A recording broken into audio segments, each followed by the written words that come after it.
Le docteur Gemma Durand exerce la gynécologie en libéral. Elle a été pendant 30 ans consultant au CHU.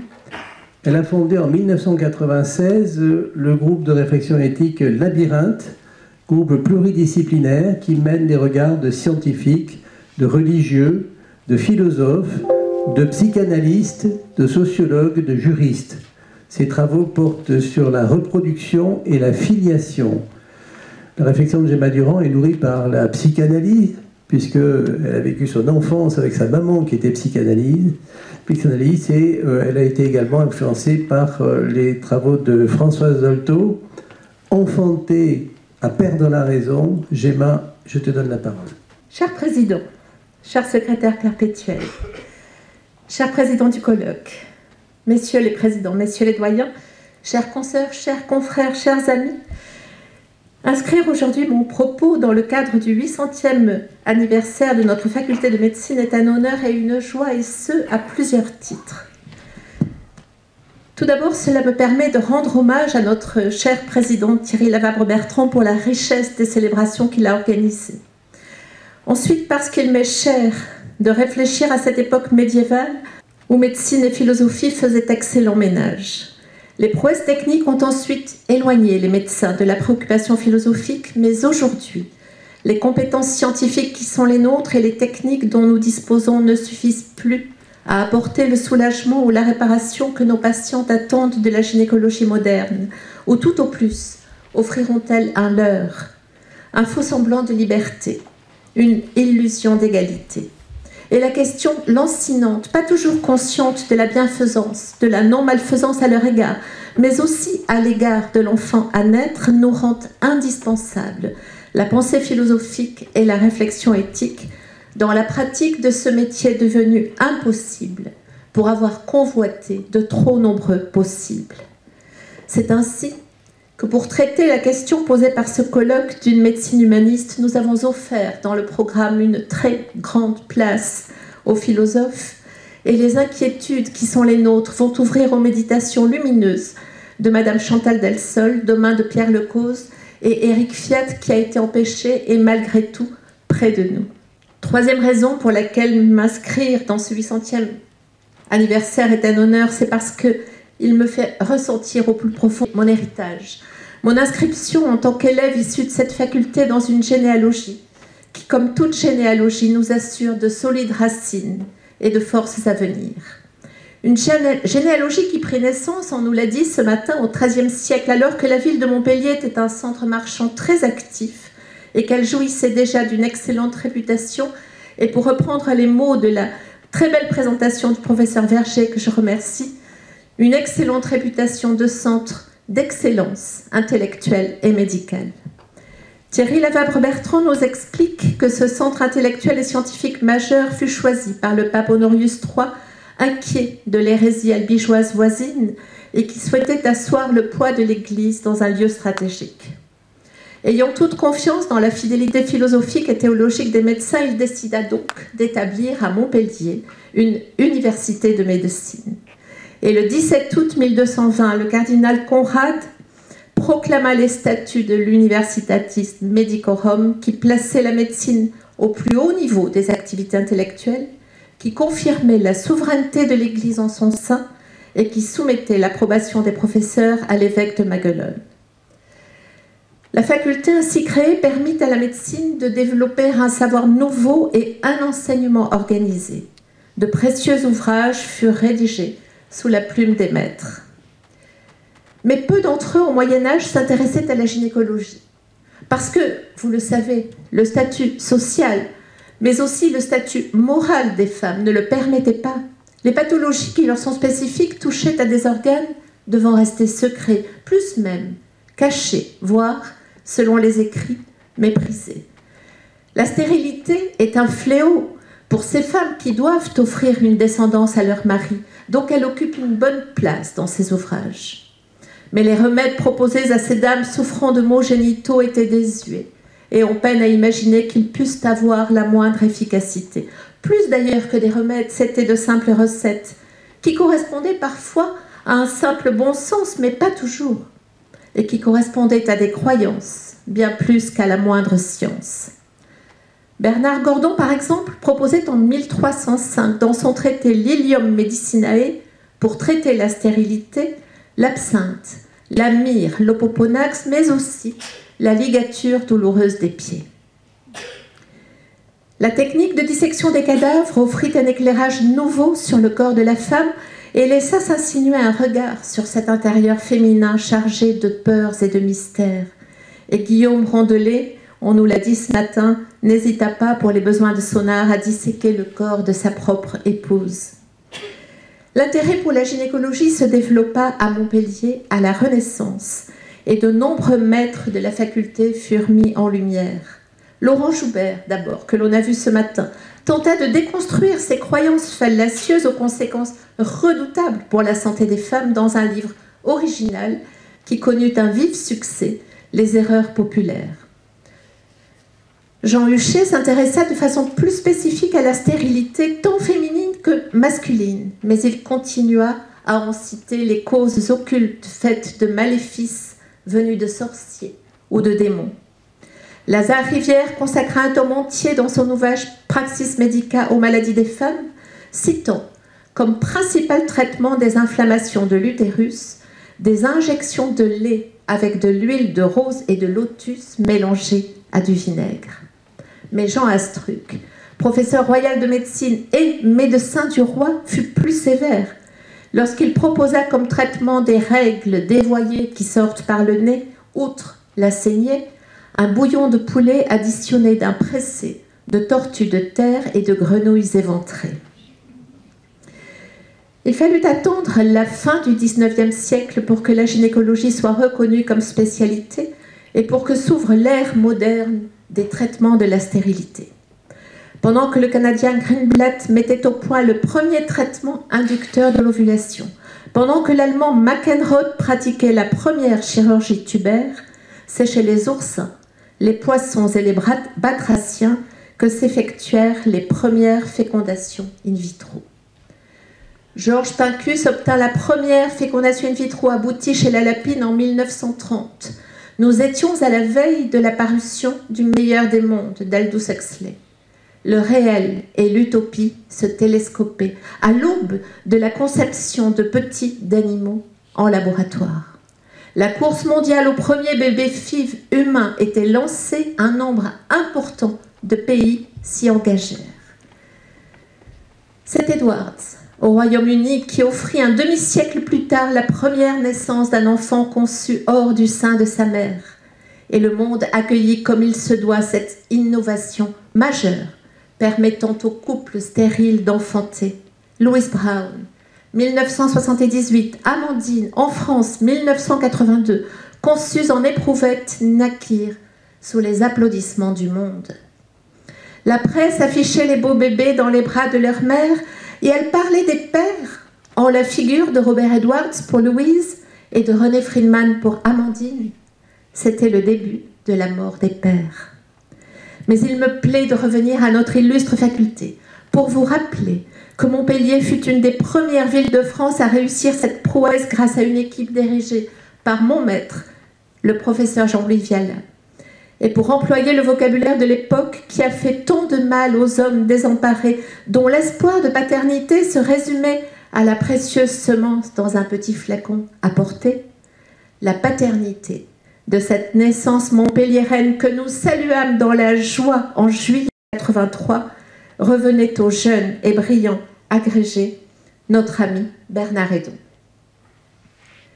Pendant ce temps, Pincus poursuivait ses réflexions de l'autre côté de l'Atlantique, laissant déambuler ses pensées entre trompe et ovaire, passant par l'hypothalamus puis l'hypophyse qui de là-haut orchestre l'ovulation, et il mettait au point la pilule contraceptive. Après sa légalisation en France en 1967 et grâce à Lucien Neuwirth, la contraception efficace et remboursée s'installa dans les mœurs, permettant d'éviter bon nombre de grossesses non souhaitées.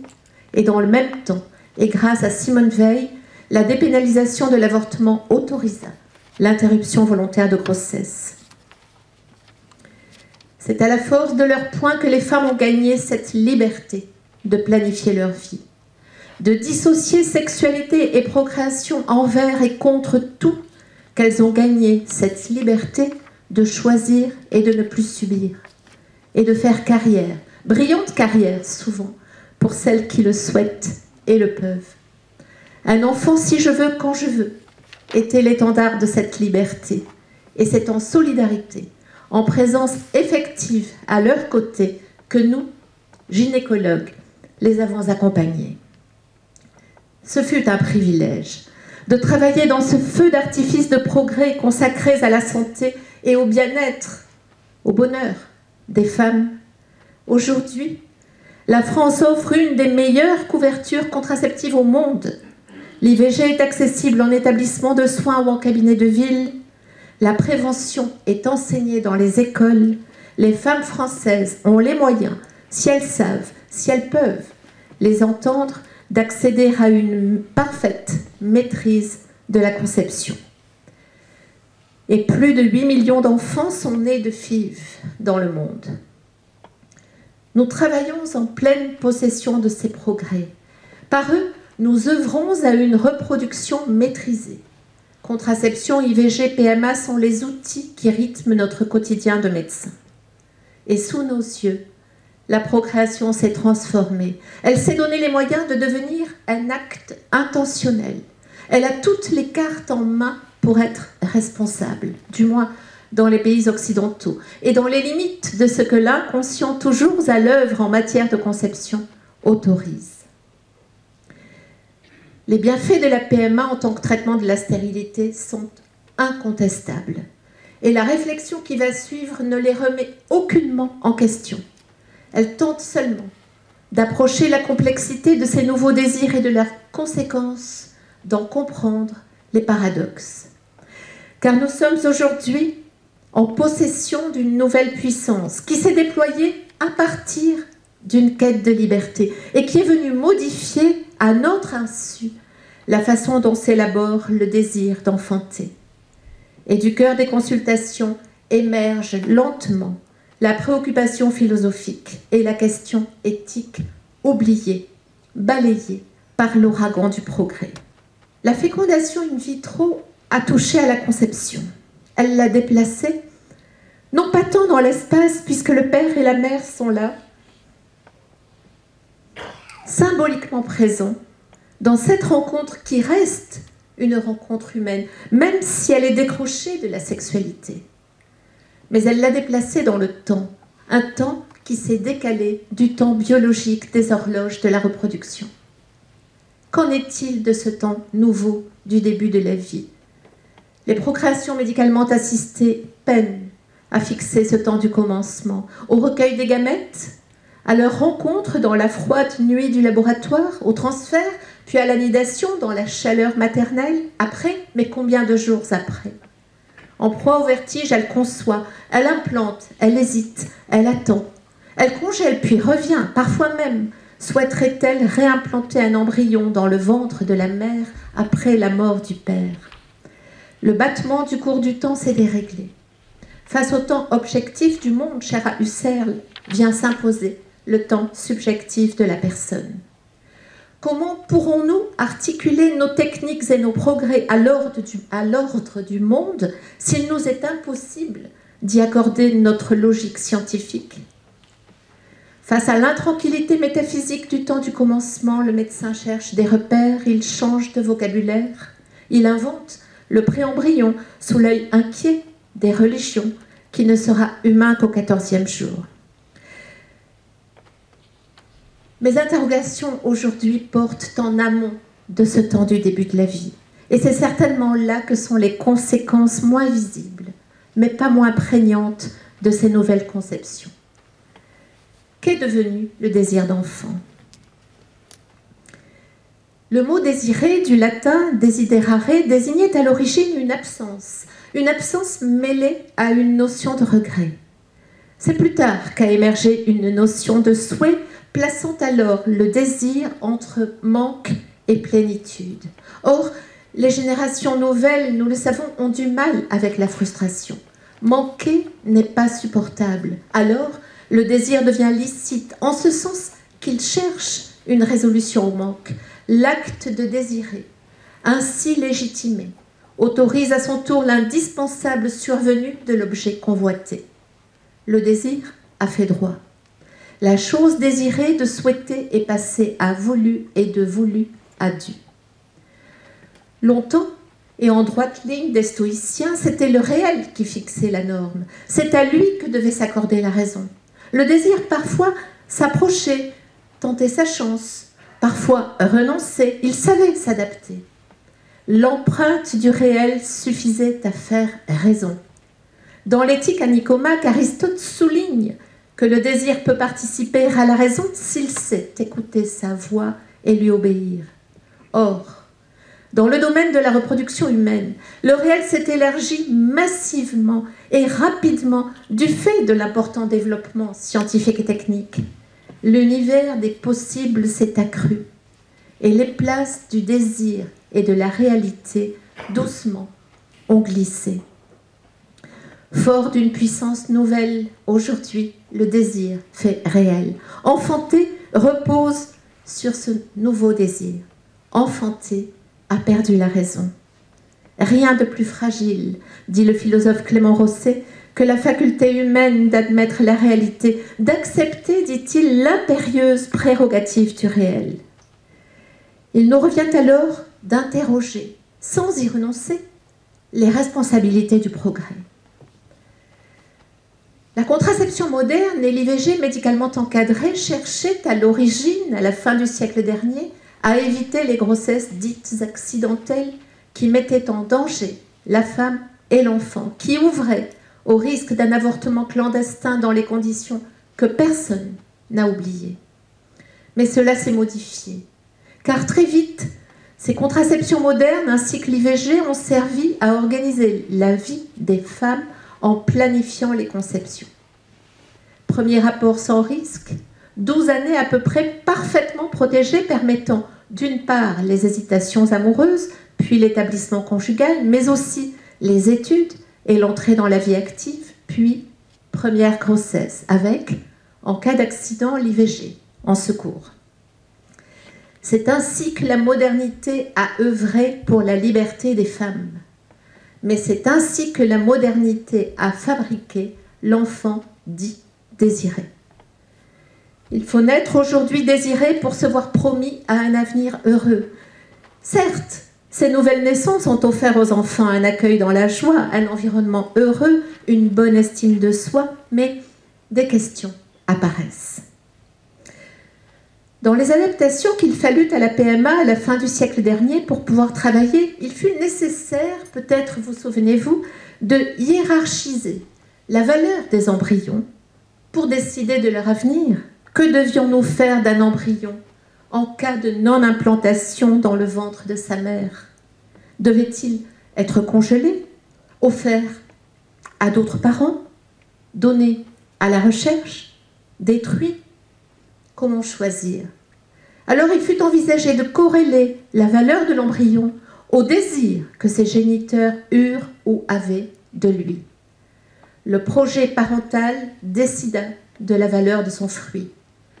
Ce qu'il y a d'humain dans l'homme fut assimilé au désir de le faire.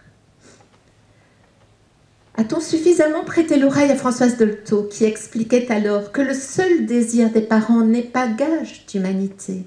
Je la cite. Pour qu'une vie humaine soit instaurée, il faut un désir conscient ou inconscient d'une femme, un désir conscient d'un homme, mais aussi, disait la psychanalyste, un désir à venir de cet enfant en qui une vie s'origine. L'enfant, pour Dolto, avait son mot à dire. Il n'était pas l'objet du désir d'un autre, il était le plein sujet de sa venue au monde, aux côtés du désir de ses parents. Cette position de sujet désirant, alors même que la scène primitive qui est la sienne n'est pas encore jouée, le met d'emblée en place de sujet. Alors que l'éventualité qu'il n'existe que par le désir d'un autre, fût-ce son père, fût-ce sa mère, lui fait courir le risque d'être réifié. Dans son livre « La cause des enfants », Dolto, au risque de choquer, va plus loin, je la cite. C'est l'enfant surpris, inattendu, qui est le prototype de l'être humain. le plus riche de sa seule dynamique. Et ce, tout en promouvant dans le même temps, je la cite, la contraception comme outil indispensable à la dignité des femmes. Fin de citation. Nous voilà au cœur du paradoxe. Maîtriser absolument la conception, puis implorer les cieux pour que l'enfant échappe. L'enfant est aujourd'hui l'incarnation du désir d'un autre. Il est voulu en soi. Il est directement désiré. Il est le désir. Ces progrès furent acquis pour la santé et pour la nouvelle définition citée par Olivier Jonquet, pour le bien-être, pour le bonheur des femmes. Mais le bonheur procède-t-il du progrès? Le bonheur d'une femme en désir de devenir mère peut-il être pensé de façon isolée? Le bonheur d'une femme et d'un homme en désir de parentalité doit être pensé en lien avec le bonheur de l'enfant à venir. Un enfant si je veux, quand je veux. Notre liberté assumée se double d'un revers que nous n'attendions pas. La gynécologie moderne qui accompagne les femmes depuis un demi-siècle dans cette quête de liberté doit aujourd'hui se pencher sur la liberté de l'enfant à naître. La meilleure définition du père, disait Lacan, c'est celui qui fait un enfant à une femme qu'il désire. L'essence même de la liberté d'un enfant, poursuit le psychanalyste montpelliérain Jean-Daniel Causse, est d'être issu de ce qu'un homme se soit tourné vers une femme et cette femme vers l'homme dans un désir partagé, et non du désir à le faire d'un père et d'une mère. Naître du désir d'un autre peut créer pour l'enfant un destin, et par là même, comme tout destin, une privation de liberté.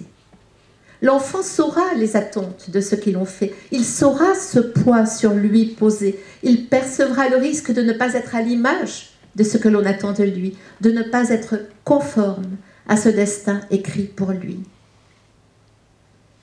Thomas Hobbes parle du désir comme d'une volonté de puissance. Or, être fils ou fille au plein sens du terme, c'est avoir échappé à la volonté de puissance. C'est prendre place dans la génération. Et c'est une place offerte, on y est appelé. La filiation repose toujours sur une précédence. L'appel vient de loin, bien au-delà du père, au-delà de la mère. Il est transmis par eux, bien sûr, mais il procède de la génération. C'est ainsi que l'on ne donne pas la vie, mais que l'on transmet la vie. Et parce que l'altérité est la condition de l'appel et de la réponse, la filiation va s'instituer sur la présence d'un autre et d'un autre différent. Ainsi, par la confrontation à l'altérité, l'institution de la filiation exige le renoncement à l'illusion de la toute-puissance. Par ailleurs, et vous le savez, on peut naître aujourd'hui et depuis quelques mois d'un désir nouveau à se reproduire, d'un désir autre que celui d'un homme et d'une femme, du désir d'une femme seule ou d'un couple de femmes à enfanter par PMA. Naître d'autre chose que de ceux dont les corps sont capables. Nous avons déjà parlé de ces procréations médicalement assistées nouvelles au sein de notre confrérie, ainsi que devant vous, Madame Chantal Delsol, dans votre illustre académie à Paris. Je n'y reviendrai pas.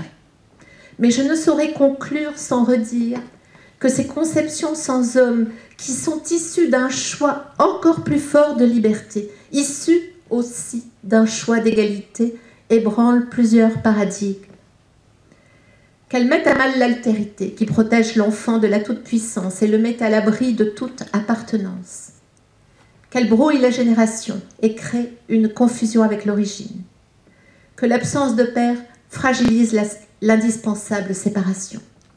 Que la tentation de se fonder soi, d'une réplication de soi à l'identique, c'est la contre-figure du Fils. C'est la toute-puissance face à laquelle l'instance du Fils, au sens de plein sujet de sa vie, ne vient plus faire obstacle. J'ai cité Jean-Daniel Causse. Néanmoins, la loi votée cet été est assortie de la levée de l'anonymat des gamètes, des dons. Et cela est une excellente chose. Cela permettra, pour partie, de retrouver le langage, de réintroduire symboliquement une scène primitive, la différence des sexes et l'existence d'un père, pour partie, en fait, de retrouver l'altérité. Sur quoi repose l'altérité?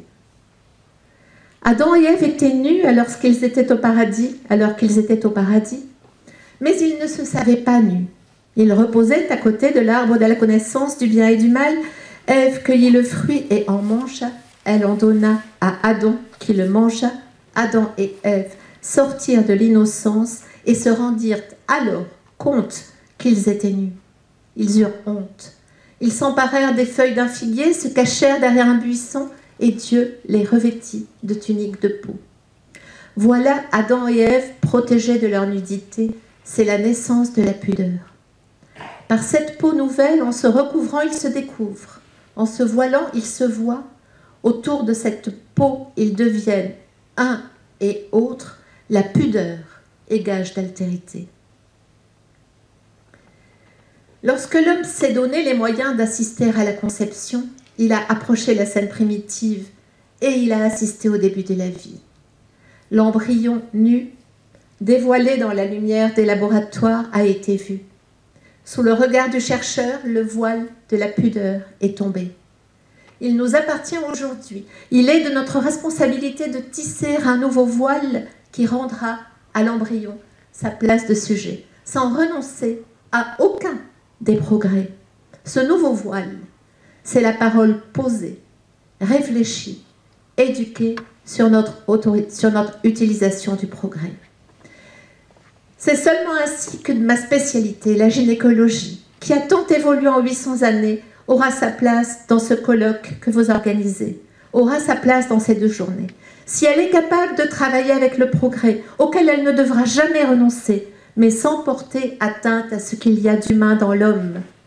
Pour ce faire, la technique devra toujours être accompagnée d'une parole humanisante.